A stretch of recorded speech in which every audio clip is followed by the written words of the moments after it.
Inside Grand Tea and Imports, a cultural store in Manhattan's Chinatown, there are glittering floor-to-ceiling shelves of tea, incense and goods for Buddhist holidays, such as paper shoes left at ancestors' tombs during the annual grave sweeping festival.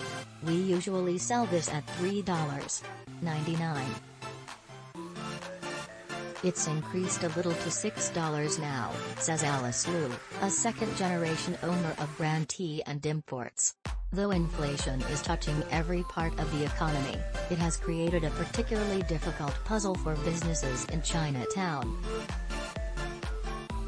Many of them rely on selling a lot, at a low price, to make a profit. But buying and shipping inventory costs much more now, so stores like Grand Tea and Imports have had to raise prices. You can't rely on the old model anymore, says Alice Liu.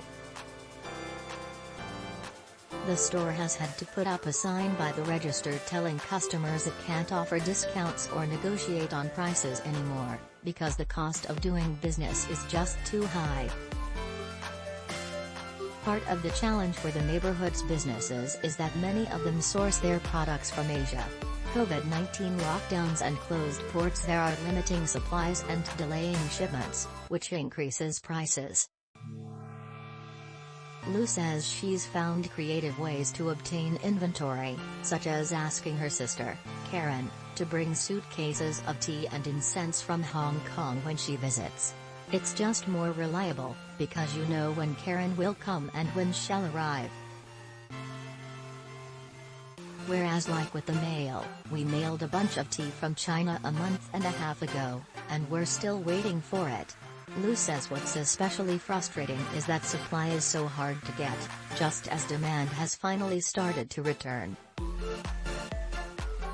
At Golden Diner, a restaurant in Chinatown, owner Samu says has had to raise prices too. From canola oil to limes, almost every ingredient is more expensive. He used to be able to keep prices lower by working with neighborhood suppliers instead of big distributors.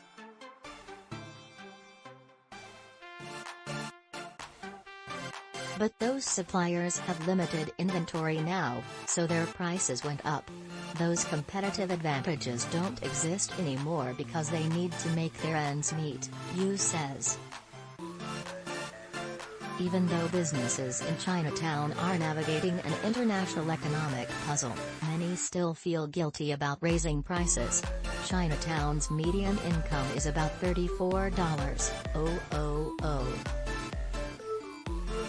So these price increases make a difference, says Vic Lee, co-founder of Welcome to Chinatown, a community non-profit organization. Businesses owners know residents rely on products to be affordable.